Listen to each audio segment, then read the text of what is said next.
Meanwhile, here in the Palmetto State, Senator Tim Scott is trying to get answers about the care veterans are getting here in Columbia and at other VA facilities around the state. Our Chad Mills caught up with him today, and Chad, Senator Scott says he's not playing politics or going on a witch hunt here.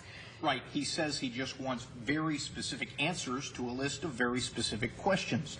The only problem, though, he hasn't gotten any of those answers, and that's why he wants to find out more.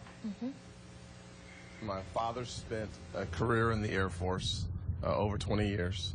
My brother's a command sergeant major in the Army. For Senator Tim Scott, the so-called corrosive culture at VA medical centers across the country is disheartening, frustrating, and a cause for action. I want to have an equilibrium that allows us to find truth and not have anything that looks like a witch hunt whatsoever. Senator Scott sent this letter to the acting VA secretary more than 2 weeks ago. In it, a list of questions about South Carolina's 13 facilities, including Dorn.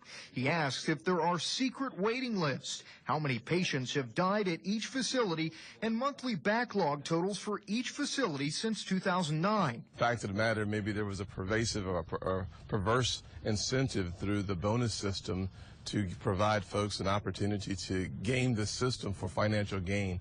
I want to know about that as well. His questions haven't been answered, but Scott isn't backing down. He's planning trips directly to Dorn and other hospitals to get answers. On Tuesday, we're hoping for a call on Dorn. And I'd like to schedule a time to visit both facilities and then do a tour throughout the state of the other smaller facilities. At Dorn alone, reports suggest the average wait time for new patients is 77 days, one of the worst in the country. 6 preventable deaths have been identified.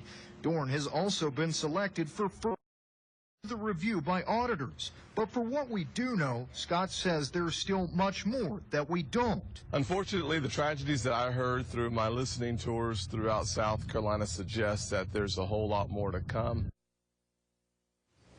Scott says he also plans to visit the Johnson VA Medical Center in Charleston. Of course, he says he wants to hear the bad and the good, and he certainly says there is a lot of good to be heard as well. He says he also plans to invite House Veterans Affairs Committee Chairman Jeff Miller back to the Palmetto State to see things firsthand. Right, a lot of people looking for answers, not just Senator Tim Scott, and we hope that the president's nominee may be the one to bring about some of that change. Right. But we'll have to wait and see. Of course. And of course,